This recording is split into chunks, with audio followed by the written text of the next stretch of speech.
चांदनगर की राजकुमारी और जादुई जंगल। बहुत समय पहले की बात है। एक शांत और सुंदर नगर था जिसका नाम था चांदनगर।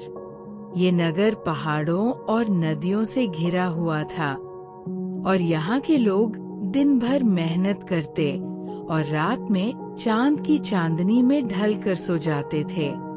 नगर की सफेद चमकती छतें और नीली झीलें रात में चांद की रोशनी में सुनहरी जैसी चमकती थी। चांदनगर की सबसे प्यारी और जानी-मानी शख्सियत थी राजकुमारी सानवी।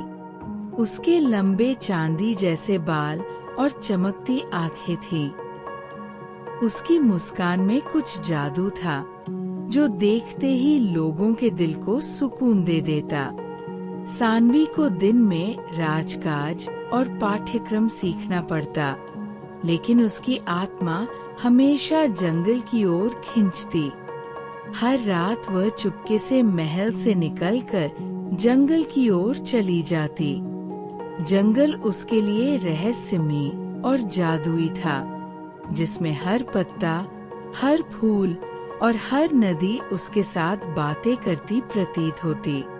एक रात जब चांद पूरी तरह से आसमान में था, सानवी जंगल में गहराई तक चली गई।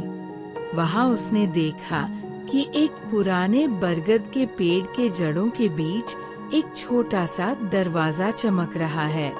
जिज्ञासु होकर उसने दरवाजा खोला और भीतर झांका। उसके सामने एक पूरी जादुई दुनिया खुल गई। सुनहरी रोशनी में चमकते फूल, गुनगुनाती नदियाँ और हवा में तैरती छोटी छोटी परियां। सानवी ने धीरे धीरे कदम रखा और तभी उसकी कंधे पर एक नन्ही परी बैठ गई। परी ने मुस्कुराते हुए कहा, स्वागत है राजकुमारी सानवी, हम तुम्हारा इंतजार कर रहे थे। सानवी और परी धीरे धीरे जादुई जंगल में चलने लगे। उन्होंने वहां की चमकती नदियों, बात करने वाले पेड़ों और गुनगुनाते फूलों को देखा। हर जगह एक अलग जादू था। जैसे जैसे वो आगे बढ़ी, वह पहुंची एक बड़ी चमकती झील के पास। झील में पानी नीला और चांदी जैसा चमकता था।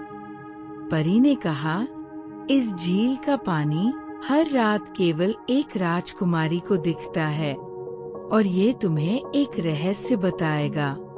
सानवी झील के पास बैठी और पानी में अपना प्रतिबिंब देखा। अचानक झील की सतह पर चमकते सितारे दिखाई देने लगे और उन्होंने उससे बातें करनी शुरू कर दी। सितारों ने कहा, प्रत्येक राजकुमारी के जीवन में एक खास जादू छुपा होता है और तुम्हारा जादू सच्चे दिल और करुणा में है।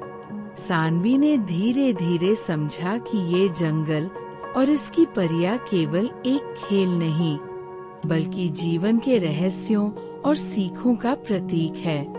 रात की घड़ी धीरे धीरे गहराई और सानवी ने फैसला किया कि वह इस जादुई दुनिया के अनुभव को अपने नगर और लोगों के लिए उपयोग करेगी। उसने परियों और जादुई जीवों को धन्यवाद कहा और महल की ओर लौट आई। महल लौटते ही उसने महसूस किया कि ये जादुई सफर केवल एक रात का नहीं था, बल्कि उसने जीवन के रहस्यों और सच्चाइयों को जाना। और हर रात जब चांदनी पड़ती, सानवी को अपने जादुई जंगल की याद आती और उसकी नींद मीठी और शांत होती।